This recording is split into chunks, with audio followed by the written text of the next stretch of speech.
जय श्री कृष्णा, राधे राधे। आज हम ज्येष्ठ मास महात्म्य के 17वें दिन के अध्याय का श्रवण करेंगे, जिसमें हम एकादशी व्रत वर्णन के बारे में जानकारी प्राप्त करेंगे। इसके पहले की 16 दिन की कथा की वीडियो मैंने अपने चैनल की प्लेलिस्ट में अपलोड की हुई है, वहां से आप इन कथाओं का श्रवण कर सकते हैं। मैं इस वीडियो के डिस्क्रिप्शन में भी उनके लिंक दे दूंगी, वहां से भी आप उन सभी कथाओं को देख व सुन सकते हैं। ज्येष्ठ मास महात्म्य को सुनने के लिए रोज प्रातः काल यानी ब्रह्म मुहूर्त में उठकर स्नान करके स्वच्छ वस्त्र पहनकर भगवान श्री विष्णु जी का पूजन करना चाहिए और ज्येष्ठ मास महात्म्य की कथा सुननी चाहिए। मैं आपको प्रतिदिन प्रति अध्याय के हिसाब से 30 अध्यायों का श्रवण कराऊंगी। आइए अब कथा को प्रारंभ करते हैं। पिछले अध्याय में हमने सुना था कि स्कंद जी बोले, हे विप्रो, राजा भगीरथ अपने पितरों के समाचार को सुनकर अत्यंत उदासीन हो गए और सारा राज्य राजा सगर को सौंपकर तप के लिए चले गए और दारुण तप करके शिव जी को प्रसन्न किया। वह गंगा जी को पृथ्वी पर लाने की प्रार्थना की।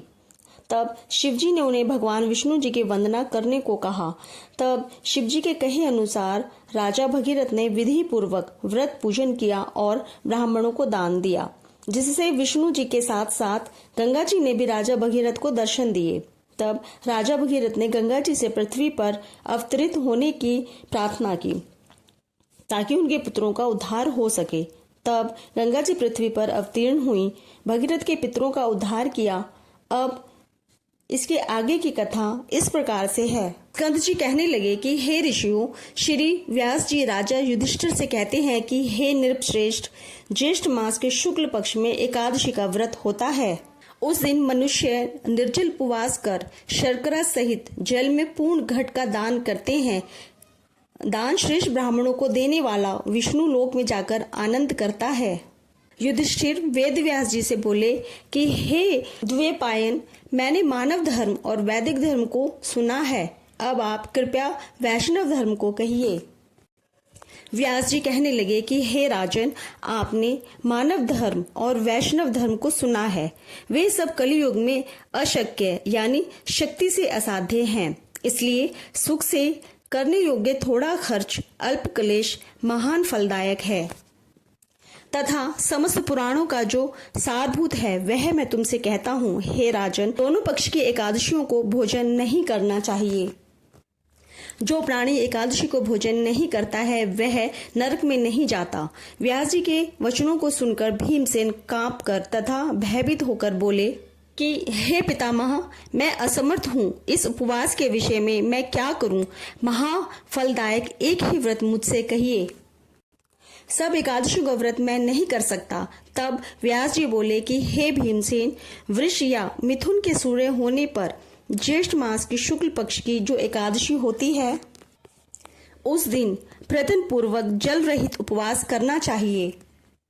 स्नान और आचमन के जल को छोड़कर विद्वान पुरुष अन्न और जल का ग्रहण ना करे, अन्यथा जल का ग्रहण करने से व्रत भंग हो जाता है। विद्वान सूर्योदय से सूर्योदय तक जल का त्याग करें तो बिना प्रयास के एकादशी के व्रत का श्रेष्ठ फल उसको मिलता है। फिर द्वादशी को प्रातः काल स्नान करें और ब्राह्मणों को विधि पूर्वक जल और स्वर्ण का दान दें। इस प्रकार जितेंद्रिय कृतकृत्य होकर ब्राह्मणों के साथ भोजन करें। इस प्रकार व्रत करने से जो पुण्य होता है उसे मुझे जनार्दन भगवान ने कहा है। ज्येष्ठ मास के शुक्ल पक्ष की एकादशी के दिन जल रहित निर्जल उपवास का जो फल होता है उसको हे भीमसेन तुम सुनो। समस्त दान देने से जो पुण्य, सब तीर्थों में स्नान करने से जो पुण्य, समस्त हवन आदि करने से जो फल होता है वह पुण्य ज्येष्ठ शुक्ल एकादशी के दिन उपवास करने से ही हो जाता है। हे वृकोदर, एक वर्ष के अंदर शुक्ल तथा कृष्ण पक्ष की जितनी एकादशी होती हैं वे सब उपवास करने योग्य हैं, इसमें कोई संदेह नहीं है। वे सब एकादशी धन, धान्य, पुण्य, पुत्र और आरोग्य को देने वाली हैं। हे नर व्याघ्र, उन दिनों में उपवास करने से उक्त फल मिलता है, यह मैं तुमसे सत्य कहता हूँ। एकादशी के दिन उपवास व्रत करने से उस प्राणी के सामने यमराज के दूत नहीं आते हैं जो कि बड़े भयानक, विशालकाय, कृष्ण वर्ण, दंड पाश से युक्त और अति क्रूर कहे जाते हैं।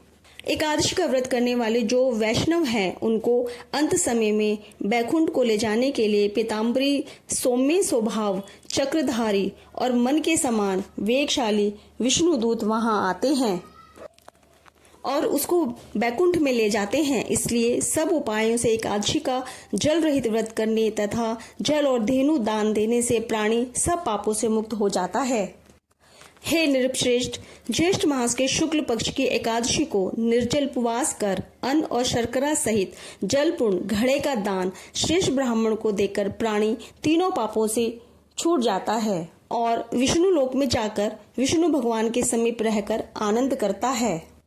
इस प्रकार से ज्येष्ठ मास महात्म्य में एकादशी व्रत वर्णन और 17वां अध्याय संपूर्ण होता है। जय श्री कृष्णा। राधे राधे।